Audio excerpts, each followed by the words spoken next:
नमस्कार, वंदे मातरम। मैं हूं श्याम गिरी। आप देख रहे हैं हमारा चैनल मुद्दा भारत का। मुद्दा भारत का यानी मुद्दा आपका। आज का हमारा मुद्दा है महाराष्ट्र की राजनीति से ही। जी हाँ, इस समय शिवसेना में यानी उद्धव शिवसेना में जो है सुषमा अंधारे का नाम जो है बहुत बड़े लेवल पर लिया जा रहा है, यानी कि काफ़ी चर्चा में है, काफ़ी सुर्खियों में। कहीं भी जा रही है तो उनके लिए काफ़ी भीड़ जमा हो रही है। लेकिन क्या ये संजय राउत के लिए भारी पड़ सकता है? इसी पर हम चर्चा करेंगे हमारे सहयोगी अनिल थत्ते जी से। थत्ते जी, आप देख रहे हैं कि शिवाजी रैली होने के बाद, शिवाजी मैदान दादर में रैली होने के बाद सुषमा अंधारे नाम की जो महिला एकदम से आगे आ गई है। मतलब बोलने में और भीड़ जमा करने में काफ़ी एक्सपर्ट दिख रही हैं वो। तो क्या लगता है आपको? संजय राउत भी उस समय जेल में थे फिलहाल, लेकिन इस चीज़ को क्या देख रहे हैं आप सर? दोनों का अगर कंपेयर करेंगे तो पहली बात, मैं थोड़ा सुषमा जी के बारे में उनको मैं उनका मूल्यांकन करने से पहले जी और उनके बारे में कुछ कटु सत्य जो है, जो सत्य है, उनका जो मूल्यांकन है उसके बारे में मेरे निकष में वो कहाँ कम है और कहाँ उसका ठीक है, वो बताने से पहले मैं उनको एक बात के लिए उनका अभिनंदन करना चाहूँगा। एक बात नहीं, 3 बातों के लिए अभिनंदन करना चाहूँगा। उसमें से पहला जो है वो ऐसा है कि जैसे वन नाइट स्टार रहते हैं इसके पिक्चर के, किसी का पिक्चर आता है, अचानक से आता है और एक रात में वो हीरो हो जाता है और एकदम सुपरस्टार के लेवल पे एक पिक्चर में पहुंच जाता है।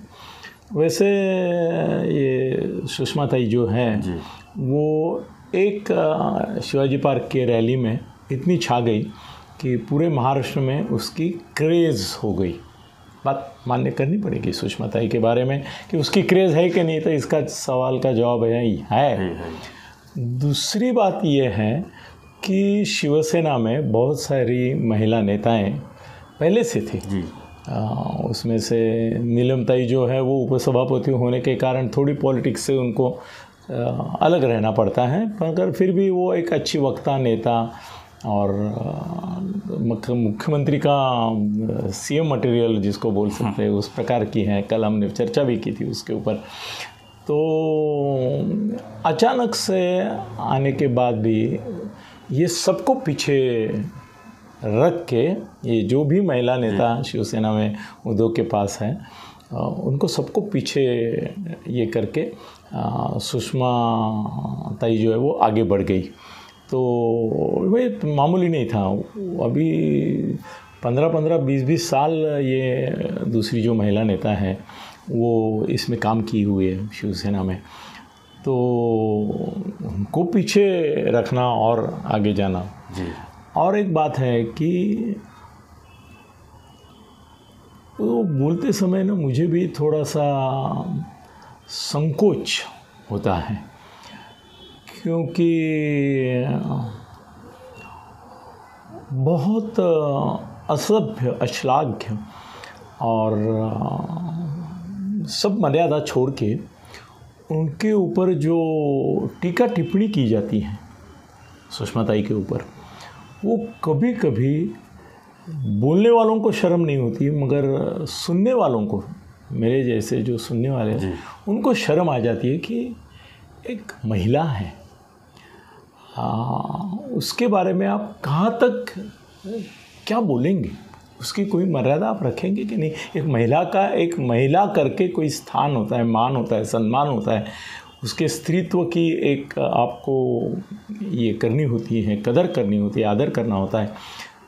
अभी मैं परसों एक बीजेपी के नेता को बोलते हुए देखा, उसने उनकी तुलना शूर्पणखा से की। दूसरा एक तुम्हारा मनसे का नेता था, उसने हिडिंबा से की। तीसरा एक मेरे ख्याल से वो भी बीजेपी का ही था, उसने वो जो ज़रा थोड़ी आंखें बिखे ये करके एक ड्रामा करते हैं, ऐसा करके, वो ये करके तलाटिका का नाम उसको दे दिया।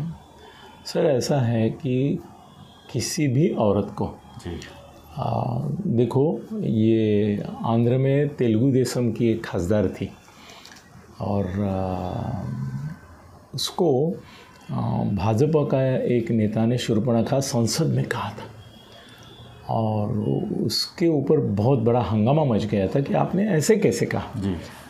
कल भी एक कोई चर्चा चल रही थी, तो वो महिला जिसको उन्होंने शूर्पणखा कहा था उसका ही एक क्लिप दिखा रहे थे कि ये कहाँ तक गिर सकते हैं कि एक औरत को आप शूर्पणखा कह रहे हैं। देखो, आदमी का रूप उसके हाथ में नहीं रहता है, वो कैसा दिखेगा ये उसके डीएनए में क्या है, उसके माँ बाप कैसे है, परंपरा क्या है, फैमिली बैकग्राउंड क्या है। बैकग्राउंड मतलब पे फिनेंशियल या कोई नहीं, फैमिली का एक ढांचा रहता है। सर, हम किसी शादी में जाते हैं तो अपने को वर पक्ष के लोग और वधु पक्ष के लोग कौन हैं ये अनायासा खाली एक नज़र डाली तो दिखते हैं। हाँ, ये ना, ये वधु जो है, वधु की माँ बाप ये जो है उनके ढांचे में ये लोग हैं और ये हस्बैंड के।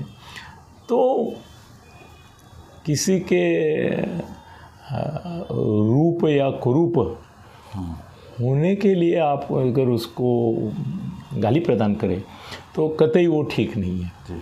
मगर अभी वहाँ तक बात रुकी नहीं है। अभी मैंने देखा कि उसके डाइवोर्स्ड हस्बैंड जो है, डाइवोर्स हुआ है कि नहीं मालूम नहीं मुझे, मगर जो पति उसको छोड़ चुके हैं उनको भी पिक्चर में लाया गया है। मतलब उसको पॉलिटिकली ये करने का, डाउन करने का जितना हो सकता था उतना कोशिश किया। बाद में उसका रूप का और इसका मजाक उड़ाने का जितना प्रयास हो सकता था वो भी किया। अब उसके पर्सनल लाइफ में जो भी खामियां कमियां, सर हर एक आदमी के जीवन में कुछ न कुछ बैड पैच होते हैं या ब्लैक पैच भी होते हैं।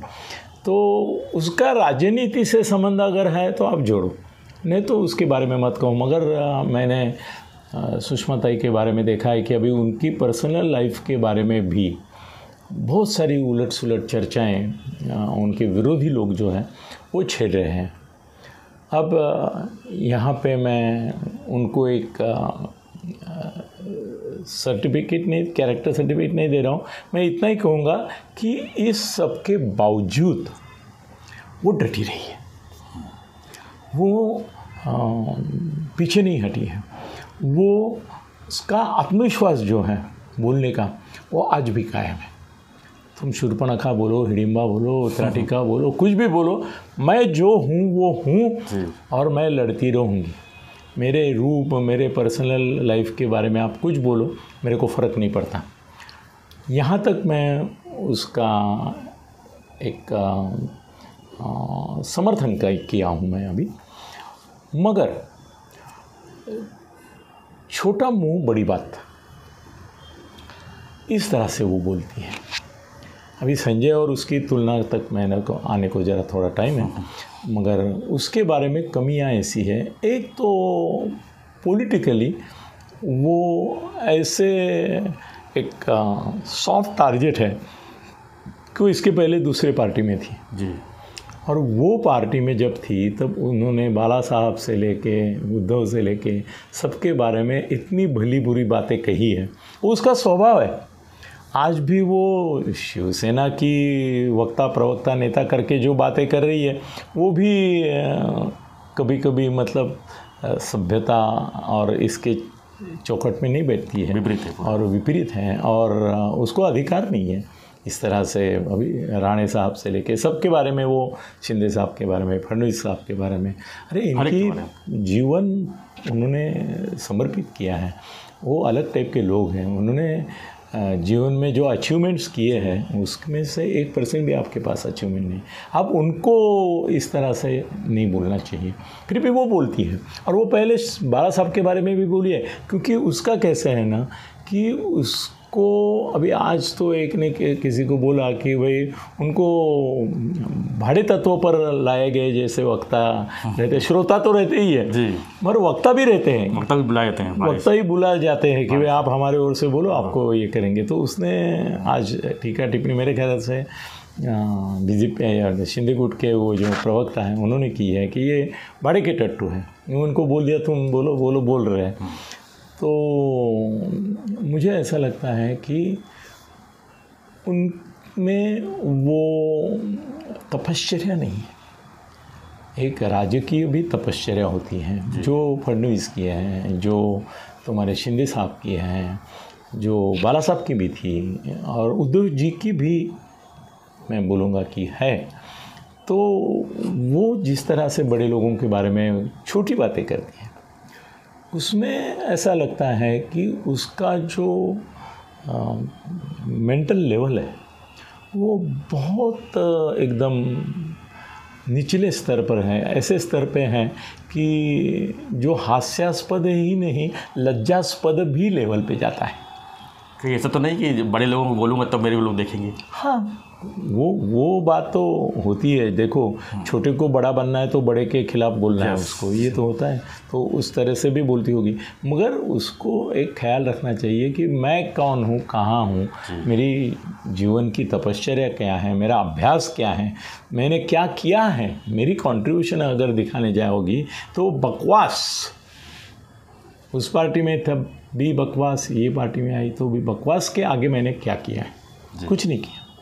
और सिर्फ जो मन में आया वो बोलना, अनाप शनाप बोलना, एक असभ्य तरीके से बोलना, अश्लील बोलना और कोई छोटे बड़े का लिहाज नहीं रखते हुए बोलना, ये कोई अच्छा माना नहीं जाता अपने समाज में। मैं जैसे बोलता हूँ कि वो एक महिला है, उसको आप अगर हिडिंबा बोलेंगे, शूर्पणखा बोलेंगे, त्राटिका बोलेंगे तो वो गलत है, बिल्कुल गलत है। वैसा उसको भी इन लोगों को लागू होता है कि उनको भी नहीं बोलना चाहिए। और उनके इसमें वो अभिनय बहुत है और वो भी मेलोड्रामेटिक है। वो मुझे उनका सब देखते हुए ललिता पवार की याद आती है। एक ज़माने में ललिता पवार करके एक एक्ट्रेस, रामायण में मंथरा में बनी थी। हाँ, मंथरा बनी थी। और उसका एक्टिंग जो था वो लाउड एक्टिंग था। ये भी ऐसे ही करती है, ऐसे ऐसे डोरे करे, ये करेगी, वो करेगी, ऐसा ऐसा चेहरा बिरा करेगी और मतलब वो देखते ही मालूम पड़ता है कि ये ओवर एक्टिंग है, वो ओवर एक्टिंग है। तो ऐसा है कि कुल मिला के उसका लेवल जो है स्पीचेस का, उसकी जो क्रेज़ है, उसकी तुलना मैं किसी कॉमेडियन की, या कॉमेडियन कम विलन रहते हैं अपने पिक्चरों में। कुछ साल पहले ये ट्रेंड था कि कॉमेडियन भी वही और विलन भी वही। तो ये कॉमेडियन कम विलन जैसा बर्ताव करती है, जैसे एक्टिंग करती है, और एक्टिंग करती है और अपनी ओर ध्यान खींच के लोगों का टाइम पास करती है। सर, उसका भाषण सुनते हैं लोग, तालियां देते हैं, हंसते हैं और किसी का मजाक। सर देखो, आदमी रास्ते पे चलते भी गिर गया तो 90% लोग हंसते हैं, 10% लोग जाके उठाते, अरे लागलं नाही ना। वो आदमी की मूलभूत प्रवृत्ति है, उसको कहीं भी आप व्यंग दिखाओ, कोई भी कमी दिखाओ, वो नहीं है तो भी वो हंसता है। और वो जो हंसने वाले रहते हैं ना इस प्रकार के भाषण को, उनका भी दर्जा वही रहता है। सर देखो, आदमी किस बात पे हंसता है, इसके ऊपर से भी उसका लेवल जाना जाता है। कुछ वक्ता महाराष्ट्र में बहुत लोकप्रिय हैं, वो गाली गलौज करते हैं, अपशब्द उच्चारते हैं, किसी भी बड़े आदमी की चड्डी उतारते हैं और लोग हंस हंस के उनको दाद देते, चिल्लाते हैं। आजकल तो एक नया ट्रेंड मैं टीवी में देख रहा हूँ कि लाइव शो जो आते रहे, लोग हा हा हा करके चिल्लाते हैं, मतलब हंसते ही नहीं कह रहा। सर, जो ऐसे अपशब्द, अश्लील वाक्य और अश्लील उपमा को हंसते हैं, उनका भी मानसिक, वैचारिक और जीवन का दर्जा जो है वो इतना गिरा हुआ रहता है, तभी उनको उसमें हंसी दिखती है। सर, मुझे उसमें तो कभी कभी मूर्खता भी दिखती है और ऐसा लगता है कि इतना ये आदमी गिरा हुआ है कि इसकी सोच यहीं आके रुक रही है। किसी बड़े आदमी को आप, चाहे मोदी साहब हो, शाह साहब हो, पवार साहब हो, मैं तो उद्धव जी का भी नाम लूँगा, शिंदे साहब हो, फडणवीस साहब हो, बहुत सारे लोग हैं। उनको आप अगर अपनी सोच और अपने विचार और अपने एक मानसिक वैचारिक नीचता जो है उसके हिसाब से अगर बोलेंगे, ये नीचता का मतलब जाति या धर्म से नहीं होता है, एक लोअर कैटेगरी का आपका सोच है, तो लोगों को, हंसने वालों को, मैं उनके ऊपर, मेरे को ऐसा लगता है कि मैं ये हंसने वालों के ऊपर कोई निषेध उनका करूं। मैं ये नहीं बोलूँगा कि भाई वो भी ऐसे लायक है वैसे लायक है, उसको नहीं बोलूँगा, मगर वो भी गलत है जी। सर, अभी बहुत सारे मीडिया में ऐसी बातें आई हैं कि भाई सुषमा अंधारे की वजह से संजय राउत को धक्का। लोगों को ऐसा लगा है कि मीडिया का जो स्पेस है वो संजय राउत से इसने छीन लिया है, ऐसा लोग बोलते हैं। इसमें मैं अभी दूसरे साइड में आऊँगा, संजय के साइड में। उसमें मैं पहली बात तो ये बोलूँगा कि जब संजय जेल में थे तब इसकी चली जी। मतलब क्या होता है कि ओरिजिनल माल अगर नहीं है तो चाइनीज़ डुप्लीकेट जो है वो सस्ता और बिकता है और दिखता है, वो बिकता है इस प्रकार से। तो वो सब्स्टिट्यूट डुप्लीकेट जो थी वो चलती थी, क्योंकि मीडिया को क्या है, मीडिया भी विकृत है ना जी। हमने तो बीच में बोला था कि उन्होंने भी तो रंडीबाजी शुरू की है, तो उनको भी ऐसे ही बोलने वाले वक्ता चाहिए कि जो उनके लेवल का ये दिखाएंगे। फडणवीस जी ने HMV का रूप दिया। हाँ, वो तो हिज मास्टर्स वॉइस बोलते हैं उसको। और भावतोड़ सेकर तो हमेशा बोलते हैं कि भाई ये पत्रकार जो है कुछ वो खाली HMV नहीं है, वो तो रंडी भी है, ऐसा बोलते वेश्या। वो बोले फॉरस रोड करके रखा है मीडिया का। तो वो लोगों को जिस प्रकार का भाषण चाहिए था वो उनसे मिल रहा था, मगर उस समय संजय नहीं था जेल में। अभी संजय आने के बाद अगर आप चैनल्स देखेंगे और ये देखेंगे तो आपके ध्यान में आया होगा कि संजय जहाँ था जाने से पहले वहाँ फिर प्रस्थापित हो गया है। सुबह इंटरव्यू देना, सब पूरा संजय जो था वही आज है। वो क्यों है भाई? सुषमा अंधारे अगर अनाप शनाप बोल के, कुछ भी बोल के इतना लोगों का ये कर रही है, आकर्षण बन रही है, क्रेज़ बना रही है खुद की, तो फिर संजय की फिर भी मीडिया को क्यों ज़रूरत है? क्यों मीडिया आज भी संजय के पीछे है? सर, इसके 3-4 राज हैं। पहली बात ये समझ लो कि सुषमा को कोई वैचारिक इंटेलेक्चुअल बैकग्राउंड नहीं है, जबकि संजय एक इंटेलेक्चुअल एडिटर है। उसकी बुद्धि, उसकी प्रतिभा असामान्य है सर जी। दूसरी बात यह है कि उसका जो अनुभव है पत्रकारिता का सर, तो 30-31 साल से तो वो सामना का संपादक है। उसके पहले भी वो लोकप्रभा में था। मैं उसका पूरा जीवन, मेरा और उसका ऑलमोस्ट पैरेलल है जी। तो 40 साल से वो पत्रकारिता में है, तो पत्रकारिता का 40 साल का अनुभव उसके पीछे है। इसके पीछे कोई अनुभव ही नहीं है, सिवा बकबक करने के, सिवाय बकवास करने के सिवाय इसका कोई अनुभव नहीं है सुषमा का कि वो उसको रिप्लेस छोड़ो। ये और एक बात है कि संजय बाला साहब के संस्कारों में बड़ा हुआ है। बाला साहब का जो आत्मा है जी। सर, मेरे एक मित्र हैं, वो बोलते हैं कि आत्मा ट्रांसफ़र होता है, परकाया प्रवेश करता है। जब बाला साहब थे जी, तब भी मैं कई बार संजय को बोलता था कि बाला साहब का संचार तुम में होता है। जब तुम अग्रलेख लिखने बैठते हो वह उनका इंटरव्यू के लिए ये करते हो, तो तुम बाला साहब ही बन जाते हो। उनके दिमाग में क्या विचार आएंगे, उनकी भावना क्या होगी, उनके शब्द क्या होंगे, पूरे बाला साहब बन के तुम लिखते हो। और बाला साहब बनना तभी संभव है जब तुम्हारी कोई तपश्चर्या होगी। बाला साहब से आप मन से एक रूप हैं जी, बाला साहब के विचारों से एक रूप हैं, तभी आप बन सकते हैं। सर और एक बात संजय के बारे में जो दूर दूर दूर दूर दूर तक सुषमा के बारे में सोच भी नहीं सकते। सर आज देश का, पूरे देश का, किसी भी राज्य का कोई भी बड़ा नेता ऐसा नहीं है जो संजय को 1 to 1 जानता नहीं। जिसकी संजय से बातें मुलाकातें नहीं हुई ऐसा एक भी नहीं है। जिसको संजय के बारे में मन में आदर और एक ये इंटेलेक्चुअल कंट्रीब्यूट करने वाला, सोच विचार रखने वाला, और बाला साहब का जो विचार है उसको एक प्रगल्भ और प्रत्ययकारी पद्धति से लोगों के सामने लाना वाला ये कोई चमत्कारी पत्रकार है। ये उसकी इमेज है। सब चाहते हैं उसे। अरे मोदी साहब भी सामने से आते हैं तो क्यों संजय जी कैसे हो ये बोले बिना, उनको हाथ मिलाए बिना, कई बार तो गले लगाए बिना नहीं जाते। आज की तारीख में ठीक है ईडी ने उनको अंदर लिया, मगर मोदी और शाह का अगर लाइव कांटेक्ट शिवसेना में उद्धव से नहीं था, संजय से ही था और सभी का था।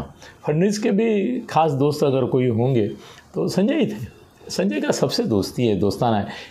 सुषमा को उसके वो अनाप शनाप भाषण से पहले जानने वाला एक भी नेता नहीं होगा। शायद शिवसेना के नेता भी देखते होंगे कि ये कौन आ गए और कहाँ से आ गए। और उद्धव जी के बारे में भी उन्होंने सोचा है कि उद्धव जी की भी दूरी दुनिया ढूंढ के और अपने इसमें इतने इंटेलेक्चुअल लोग होते हुए भी यही मिली, अनाप शनाप बोलने वाली, जो अनाप शनाप बोलने के कारण ही लोगों में ये कर रही है। ये इनका चॉइस। अरे क्या तुम्हारे लोग, आप किस प्रकार के लोगों को आगे करते हैं, आगे रखते हैं, उससे आपकी भी छवि बनती है।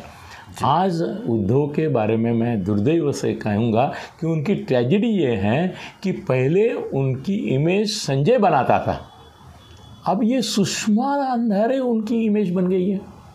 उनकी रिप्रेजेंटेटिव कौन है, उनकी ब्रांड एम्बेसडर कौन है इनकी उद्धव की? सुषमा अंधारे। क्या बात है, बहुत बुरी बात है, बहुत बुरी बात है। और संजय का और एक बात मैं कहूँगा, सबसे नाता एक विचार, सर उसकी किताबें आप देखेंगे जी, बाला साहब के नाम से कुछ लिखी है, कुछ उनके नाम से भी है। सर मराठी में माधव गडकरी, विद्याधर गोखले और विजय तेंदुलकर, गोविंद तलवलकर, अरुण टिकेकर, ये जो संपादकों की, विद्वान संपादकों की परंपरा है कि जिन्होंने किताबें लिखी और अपना एक वैचारिक योगदान दिया, उन संपादकों की पंक्ति में बैठने वाला अगर कोई है तो आज की तारीख में गिरीश कुबेर हैं और संजय राउत है। उसकी वैचारिक कंट्रीब्यूशन है सर सबसे बड़ी कंट्रीब्यूशन, जिसकी वजह से मैं तो बोलूँगा कि 1000 सुषमा अंधारे की तो भी एक संजय नहीं बन सकता, क्योंकि उद्धव को सत्ता में लाने वाला दूसरा कोई नहीं है। संजय राउत, शरद पवार भी नहीं है, संजय राउत है जी। सुषमा अंधारे किसी ग्राम पंचायत के सदस्य को भी चुन के लाए तो बड़ी बात होगी। इसने उद्धव को मुख्यमंत्री बनाया। 3 ऐसी पार्टी की जो कभी एक नहीं आ सकती थी, कभी सोचा नहीं, किसने उनको एक साथ लाके 2.5 साल सरकार चलाई। सर और भी चला था, उसकी भी कुछ एक जजमेंट की गई, एरर ऑफ जजमेंट हो गई उनकी, और उद्धव ने उनकी पूरी नहीं सुनी, आधी सुनी।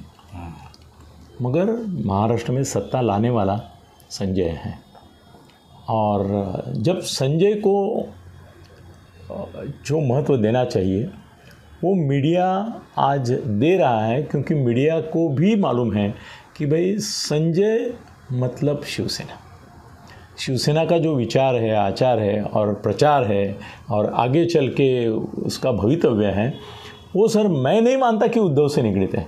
भाई सुषमा अंधारे का तो नाम मत लो अभी, वो संजय से निकले थे। संजय कुछ ऐसी करतूतें, पराक्रम कर सकता है कि जिसकी वजह से अभी जो सत्ता है वो डावाडोल हो सकती है। मैं गिरेगी ऐसा नहीं बोल रहा हूँ, डावाडोल हो सकती है। संजय के पास वो पर्सनालिटी का करिश्मा, अभी वो जो भाषण करता है सर, कभी कभी वो भी गलत शब्दों का इस्तेमाल करता हूँ मैं, उसके बारे में उसको बोलता हूँ कि तुम इतना अच्छा बोलते हो तो ये बुरा क्यों बोलते हैं, बोलता हूँ मैं उसको। दोस्त है तो दोस्त को बोलना चाहिए। उसके बारे में हमने टीका टिप्पणी भी की थी। मगर सर उसके वक्तृत्व को जो धार है वो उसकी लिखावट में भी है। वो धार जो है वो उसके लेखनी में जो प्रहार है, और जब वो कुछ अच्छा लिखता है तो जो हार और प्रहार का एक कॉम्बिनेशन है उसमें सर, वो एक ऐसा परसेंट का परसेंट भी माइक्रो परसेंट भी लाने के लिए ऐसी 1000 सुषमा लगेगी, या तो उसको 100 जन्म लेने पड़ेंगे। सर संजय को रिप्लेसमेंट नहीं है, संजय का कोई जवाब नहीं है, और संजय जो है वही चलेगा, और जब तक संजय तब तक शिवसेना है। ये विधान आप याद रखो। जिस दिन संजय को किसी विनाशकाले विपरीत बुद्धि के तौर पे कुछ हुआ उद्धव जी के मन में, और उन्होंने संजय को दूर रखा या संजय दूर चला गया, वो भी डर रखता है मुझे।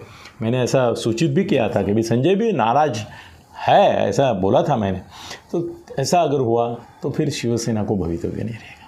आज संजय ही शिवसेना का भवितव्य है, उद्धव जी नहीं है।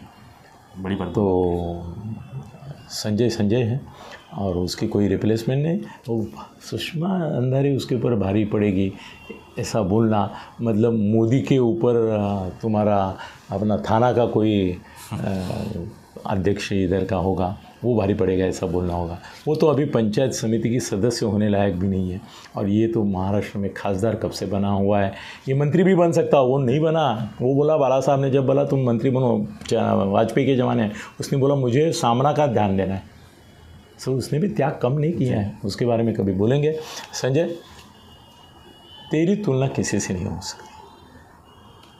तुम अकेले हो, और अकेले ही इस तरह से रहोगे, और उस तरह से भी सर वो अकेला ही है। धन्यवाद तत्ते जी। तो हम चर्चा कर रहे थे कि सुषमा अंधारे कंपेयर संजय राउत, ये तत्ते जी इसके ऊपर विश्लेषण कर रहे थे। आप भी अपनी राय बताइए, आप भी अपना सोच बताइए कि जो हमने यहाँ पर जो वक्तव्य किए तत्ते जी ने अंधारे और राउत के ऊपर, आप क्या सोचते हैं अपने कमेंट बॉक्स पे लिखिए। और वीडियो हमारा पसंद है तो लाइक शेयर सब्सक्राइब करना ना भूलें। धन्यवाद। जय हिंद, जय महाराष्ट्र।